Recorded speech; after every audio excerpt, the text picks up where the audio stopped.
Elle n'est pas née dans un palais, pas même l'ombre d'une tiare le jour de son mariage. Et pourtant, aujourd'hui, la reine Sonja de Norvège règne sur l'une des collections de bijoux les plus légendaires de toute l'Europe. Certains trésors remontent à l'époque de l'impératrice Joséphine, d'autres, des cadeaux de tsars et de rois britanniques, rien que ça. Quelques pièces ont même été forgées rien que pour elle, modernes, audacieuses, du pur style norvégien. Mais attention, chaque bijou porte en lui bien plus que de la simple beauté. Ils sont le reflet de l'héritage des reines du passé, des cicatrices de la guerre et des souvenirs de l'exil. C'est toute la force tranquille d'une monarchie moderne. Dans cet épisode, on plonge au cœur du coffre-fort royal. On va décrypter les parures de Sonja. Pas juste pour le clinquant, mais comme une histoire vivante sous nos yeux. C'est l'histoire d'une famille, d'une nation et d'une reine qui a tout hérité alors qu'elle n'avait rien au départ. Alors qui est vraiment cette femme destinée à porter de tels trésors? Tout commence loin des palais, dans une maison paisible d'Oslo. Voici Sonja Haraldsen. Simple fille de marchand, elle vivait à des années-lumière du protocole royal. En 1959, elle croise le chemin du prince héritier Harald. Le début d'une romance compliquée. Un amour qui allait secouer les fondations même de la monarchie norvégienne pendant des années. 9 ans. Pendant 9 longues années, ils ont dû s'aimer dans l'ombre, loin des regards. La raison, elle est simple mais brutale. Le roi Olaf V y était farouchement opposé. Pas question que son héritier épouse une roturière. À l'époque, c'était tout simplement impensable. Une impasse totale. Mais après une décennie d'attente, le prince Harald a fini par taper du poing sur la table. Il a lancé un ultimatum à son père. Un choix qui aurait pu rayer la dynastie de la carte. Sa position était claire. Ce serait Sonja ou il ne se marierait jamais. Devant le risque d'un trône vide, le roi Olav a fini par céder. L'union était enfin autorisée. Harald et Sonja se disent enfin oui dans la cathédrale d'Oslo en août 1968. Le peuple ne s'est pas contenté de l'accepter, ils l'ont acclamé. Une vraie victoire pour l'amour. C'était le signal. Une nouvelle ère plus moderne s'ouvrait enfin pour la famille royale. Mais son nouveau titre apportait aussi des responsabilités écrasantes. Et elle devait les affronter de suite. Car voyez-vous, la Norvège n'avait plus de première dame depuis un bon moment déjà. La mère d'Harald, la tant aimée princesse Martha, était décédée tragiquement en 1954. Ses sœurs s'étaient mariées et vivaient des vies privées. Bref, il y avait un vide immense dans la famille. Alors, quand Sonja arrive, elle prend la relève. Elle devient la nouvelle figure féminine du pays. Plus qu'une simple princesse, elle était devenue, dans les faits, la femme la plus importante de la nation. Et avec ce rôle, les clés du coffre. Une montagne de trésors qui n'attendait qu'une nouvelle génération. Cette collection raconte l'histoire d'impératrices et de reines d'une Europe aujourd'hui disparue. Commençons par le plus grandiose. Une parure liée directement à la cour de Napoléon. Le joyau suprême? La parure d'émeraude de Norvège. Absolument légendaire. Sans aucun doute, le set le plus prestigieux de toute la collection familiale, c'est un ensemble à couper le souffle. Le genre de bijou qui impose le respect instantanément. La tiare est un pur chef-d'œuvre du début du 19e siècle, avec des vignes symétriques ultra puissantes. Elle arbore des émeraudes carrées et des diamants ciselés, et c'est un set complet, s'il vous plaît. On y trouve un collier sublime, des boucles d'oreilles pendantes massives et 2 broches assorties. On ne sort pas ça pour n'importe quoi. C'est réservé aux événements d'État les plus prestigieux. On parle de mariages royaux, de couronnements ou de banquets avec les plus grands chefs d'État. Si vous voyez la reine Sonja porter ses émeraudes, sachez-le, vous assistez à un moment historique. Son histoire est incroyable, même si ses origines exactes restent enveloppées d'un mystère fascinant. Il n'existe aucune version confirmée sur l'identité du tout premier propriétaire de ces pierres. La théorie la plus folle? Elles auraient été créées pour l'impératrice Joséphine, la première femme de Napoléon. On reconnaît direct le style de l'époque. On dirait du pur génie sorti des ateliers parisiens les plus légendaires. Mais attention, les avis divergent sur le premier proprio. Certains historiens pensent plutôt à la belle-fille de Joséphine, la princesse Augusta de Bavière. Ce qui est sûr, à un moment donné, cette parure légendaire lui appartenait bien. Et à partir de là, les choses deviennent enfin limpides. Une fois le temps d'Augusta passé, les bijoux ont entamé un long voyage à travers ses descendants. C'est la preuve parfaite du réseau incroyable que formaient les mariages royaux européens à l'époque. Ils ont fini par atterrir en Scandinavie avec la petite fille de Joséphine. Et devinez son nom? Encore une Joséphine. Elle est devenue l'épouse du roi Oscar Ier, le souverain de Suède et de Norvège. Pendant un temps, cette parure a fait briller la cour de Suède. La classe absolue. Mais attendez, car son arrivée dans la famille royale norvégienne actuelle, c'est une toute autre histoire, chargée d'émotions. Les émeraudes ont fini par être héritées par la princesse Ingeborg de Suède, un personnage clé de la famille. Sa fille, Martha, s'apprêtait à dire oui au prince héritier Olaf de Norvège. Mais quand la Seconde Guerre mondiale éclate et que la Norvège est envahie, c'est le chaos. Martha et ses 3 enfants doivent fuir. Le petit prince Harald était du voyage. En route pour l'exil en Amérique, ils font un court arrêt en Suède. Juste avant le grand départ, la princesse Ingeborg tend un mystérieux paquet à sa fille. À l'intérieur, vous l'avez deviné, la fameuse parure d'émeraude. Ce n'était pas juste un beau souvenir de famille, non. C'était une véritable assurance vie. Un trésor d'une valeur monstrueuse, prêt à être vendu si la famille se retrouvait sans rien en terre étrangère. Heureusement, on n'en est jamais arrivé là. Les bijoux sont restés bien au chaud. La guerre terminée, tout ce beau monde rentre en Norvège, joyaux compris. Aujourd'hui, la parure appartient au roi Harald, qui l'a hérité directement de sa mère, Martha. Alors imaginez un peu la pression. Dès son arrivée, on ne confie pas juste un bijou de luxe à Sonia. Non, on lui remet un symbole de survie, de courage et un amour familial indestructible. Mais le truc, c'est que les émeraudes n'étaient pas les seules reliques liées à la cour de Napoléon qui l'attendaient. Il y en avait une autre. Un diadème en diamant d'une finesse incroyable. On dirait de la lumière pure, tissée à la main. C'est le diadème en diamant de la reine Josefina. Et croyez-moi, son histoire est tout aussi dingue. Même si c'est un récit différent cette fois, plus calme, une transmission tranquille entre membres de la famille. Il appartenait à cette même reine Josefina, la petite fille de la célèbre impératrice. On sent direct à la touche française du début du 19e siècle dans ce design magnifique. Imaginez une cascade de fleurs en diamant mêlée à des feuilles de laurier. C'est d'une légèreté irréelle. C'est une pièce romantique, presque poétique, vous ne trouvez pas? Après la mort de la reine Josefina, ce diadème a entamé un périple sinueux à travers les maisons royales scandinaves. C'est l'exemple type de ces héritages qui traversent les frontières sans aucun problème. C'est d'abord sa petite fille, Lovisa, qui a mis la main dessus. Elle est entrée dans la famille royale danoise par mariage et est devenue reine de Danemark. Mais après elle, surprise, ce n'est pas la reine suivante qui l'a eue, mais son fils célibataire, le prince Gustave. Il y tenait comme à la prunelle de ses yeux, mais sans enfant, il a dû chercher un héritier ailleurs. À sa mort en 1944, il a légué le diadème à sa nièce préférée. Et cette nièce n'était autre que la princesse héritière Martha de Norvège. Et voilà comment cette pièce d'exception a fini par trouver sa place définitive dans les coffres d'Oslo. C'est un autre de ces bijoux historiques que la reine Sonia porte depuis plus de 50 ans maintenant. On la voit souvent le porter avec des boucles d'oreilles en diamant absolument incroyables. Celles-là aussi ont une histoire de fou, mais on y reviendra un peu plus tard. Alors oui, les plus grands diadèmes de la collection trouvent leurs racines dans la France impériale. Mais ils restent avant tout le témoignage étincelant de toute l'histoire de la couronne. Mais attendez, une autre section du trésor norvégien nous raconte une toute autre histoire, liée directement au Windsor. On parle ici de l'héritage légendaire de la reine Maud, la grand-mère du roi Harald. Née princesse britannique, elle était la benjamine du futur roi Édouard VII et de la reine Alexandra. En arrivant en Norvège, Maud a emporté une collection de bijoux au style purement anglais, très personnel. La pièce maîtresse? Son incroyable diadème de perles et de diamants, une pure merveille. C'était son cadeau de mariage en 1896, offert par ses propres parents. Un bijou absolument époustouflant, forgé par les mains expertes du joaillier de la couronne, Garard. Imaginez des arches de diamants gracieux, surmontées de perles magnifiques. Le rêve, non ?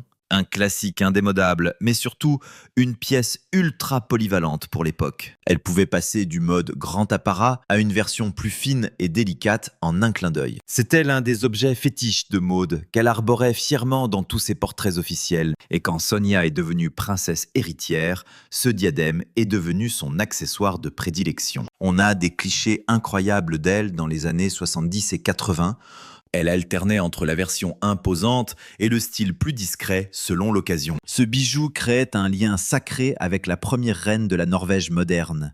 Il lui allait à ravir. C'est devenu sa véritable signature visuelle pendant des décennies, un choix iconique. Un trésor au passé glorieux, mais qui, comme vous allez le voir, réservait un futur plein de drama. Mais la collection de Maud cachait d'autres pépites, révélant un côté beaucoup plus intime, voire audacieux. L'une des pièces les plus intrigantes est ce cercle de diamants, surnommé le bandeau de la Croix de Malte. Il venait aussi de sa mère, Alexandra, qui voulait une alternative plus légère et moderne au lourd diadème d'État. À l'origine, on y trouvait 4 croix de Malte, alternant avec 4 fleurs de lys. Mais dès qu'elle l'a récupéré, Maud a fait retirer les fleurs de lys.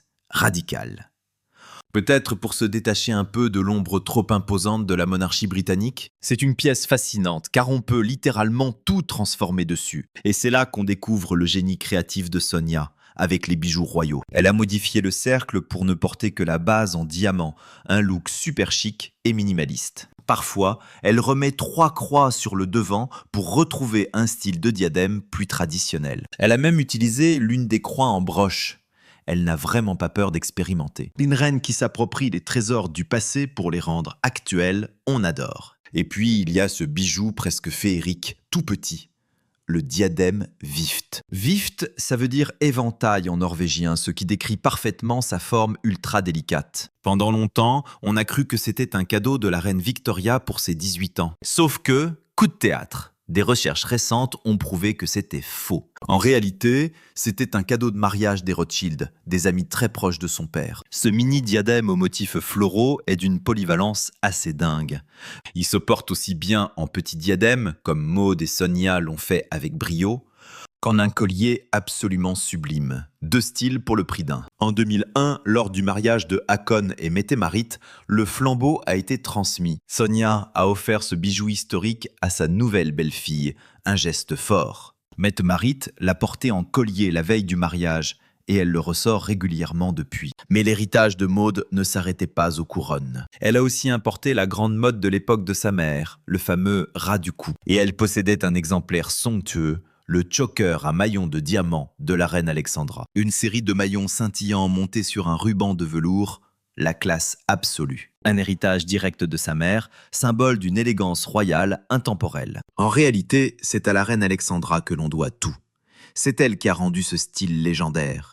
Elle a popularisé le fameux collier de chien à la fin de l'ère victorienne, un véritable raz-de-marée dans le monde de la mode. La légende raconte qu'elle portait ses chokers pour masquer une petite cicatrice au cou, avec une élégance absolue. Et en faisant ça, elle a créé une tendance mondiale qui a traversé les frontières. Quand Maud a hérité de cette pièce, elle récupérait bien plus qu'un bijou. C'était l'essence même du style iconique de sa mère. Mais la mode est cruelle et change vite. Pendant des décennies après l'époque de Maud, le collier est resté dans l'ombre. Une relique d'un temps révolu, oubliée au fond des coffres-forts. Il a fallu attendre les années 1980 pour qu'il revoie le jour, ressuscité par nul autre que la reine Sonia. Elle a remis ce choker sous le feu des projecteurs, là où il devait être. Aujourd'hui, c'est sa véritable signature.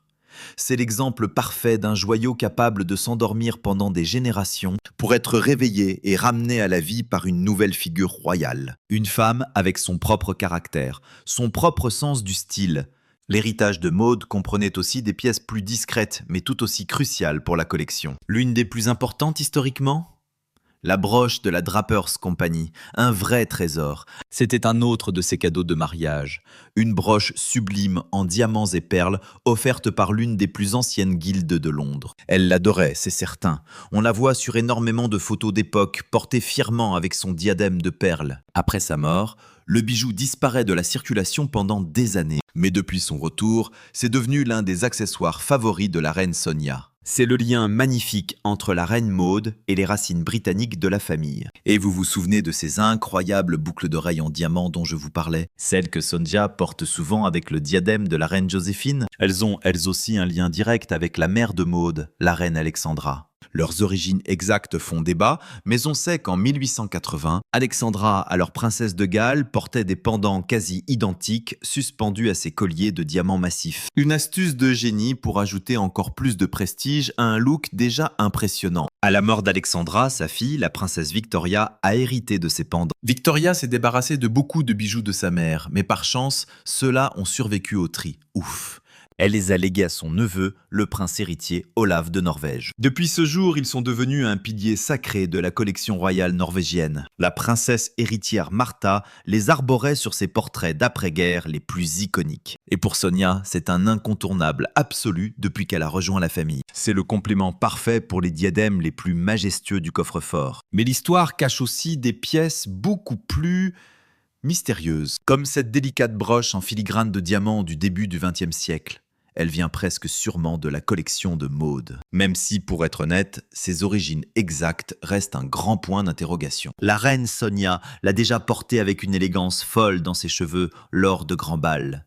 Elle l'a même prêtée à sa fille et à sa belle-fille pour des occasions spéciales. Et n'oublions pas cette superbe broche ornée de diamants et de saphirs d'un bleu profond. Son pédigré est royal. C'était un cadeau de mariage pour Maud en 1896, offert par le tsar Nicolas II et la tsarine Alexandra de Russie. C'est une pièce que Sonia choisit souvent pour la fête nationale norvégienne. Pourquoi ?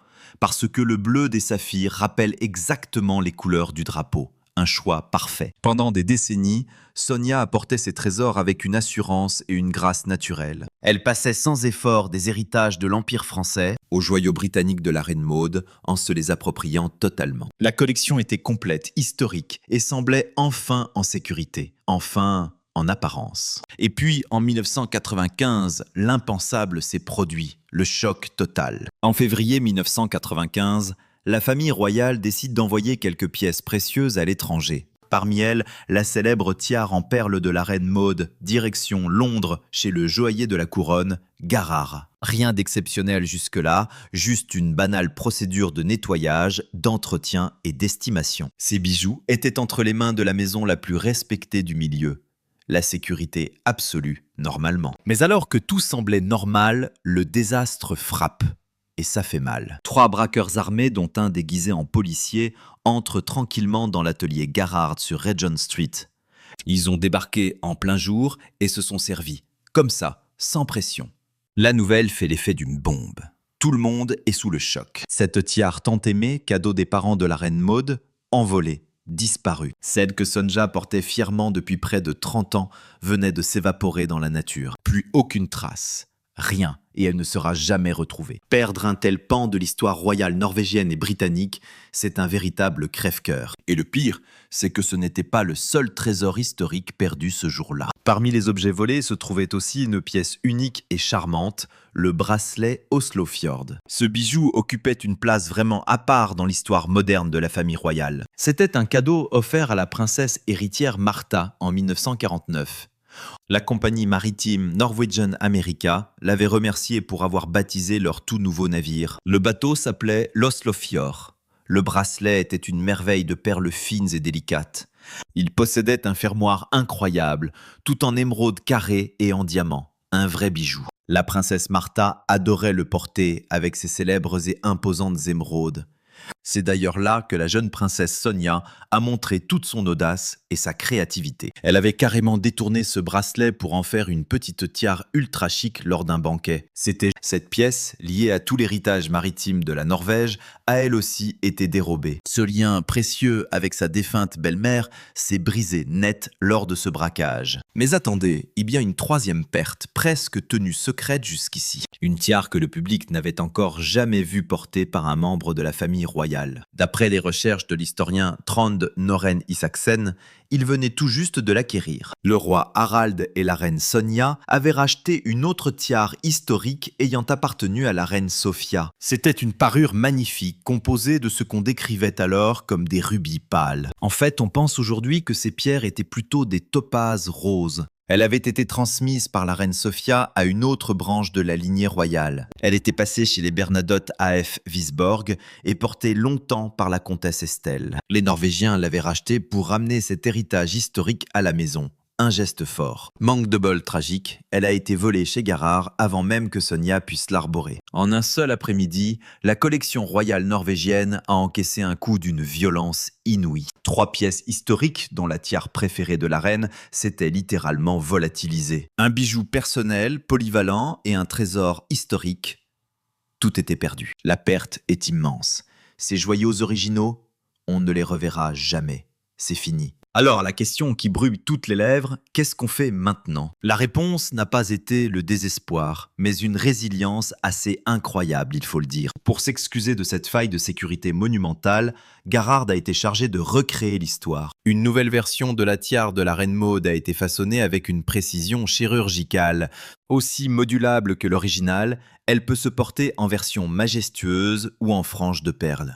À peine plus d'un an après ce vol incroyable, la tiare de la Reine Maude, ou du moins son âme, était enfin de retour. Elle reprenait sa place, pilier incontournable de la collection royale. Une réplique parfaite du charmant bracelet Oslofjord a aussi été créée pour que son histoire unique ne soit jamais effacée des mémoires. Et là, une question fascinante se pose, le genre de dilemme auquel je pense souvent, en admirant ces joyaux. Comment doit-on percevoir ces répliques ? D'un côté, soyons honnêtes, ce ne sont pas les originaux. Les diamants et les perles que la reine Maude a effleurés, ce fermoir offert à la princesse Martha, tout ça est perdu à jamais. Ces nouvelles pièces sont en quelque sorte de magnifiques fantômes, des échos du passé. Mais d'un autre côté, en les recréant, la famille royale a envoyé un message puissant. Ils ont choisi de poursuivre l'aventure, de porter l'héritage visuel et le souvenir vers l'avenir. Le design survit. Il nous rappelle l'importance de ce qui a été perdu. C'est un sujet complexe, presque intime, vous ne trouvez pas?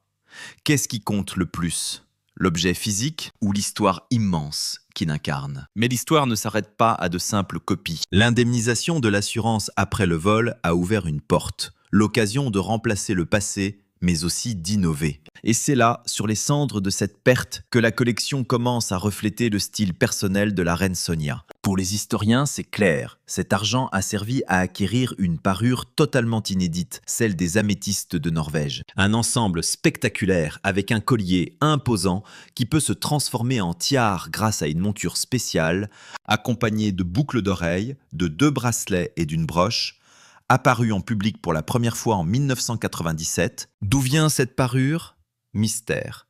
C'est une pièce antique, mais son passé avant d'intégrer le coffre norvégien n'a jamais été révélé.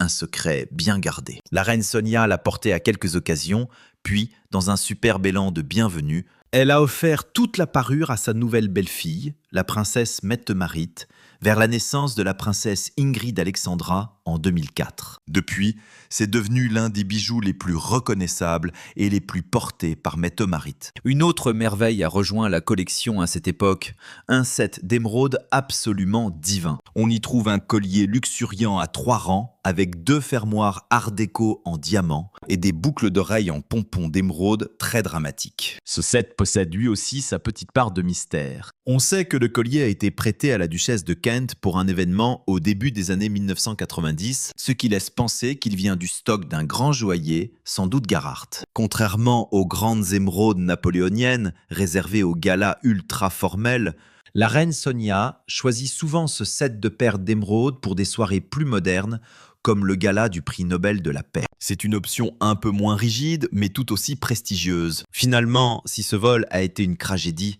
il a aussi servi d'étincelle pour un renouveau. Cela a prouvé un pragmatisme remarquable de la part de la famille royale. Ils ont perdu des morceaux d'histoire irremplaçables, c'est vrai, mais ils ont sauvé leur mémoire à travers ces répliques fidèles. Et c'est durant cette phase de création qu'un chapitre inédit et très personnel s'est ouvert pour les coffres royaux. Un chapitre qui allait enfin incarner le style moderne de la reine Sonia. Une empreinte gravée non pas dans les diamants hérités, mais dans l'or norvégien contemporain. Pour son 60e anniversaire en 1997, le roi Harald lui a offert un cadeau en rupture totale avec le reste de la collection.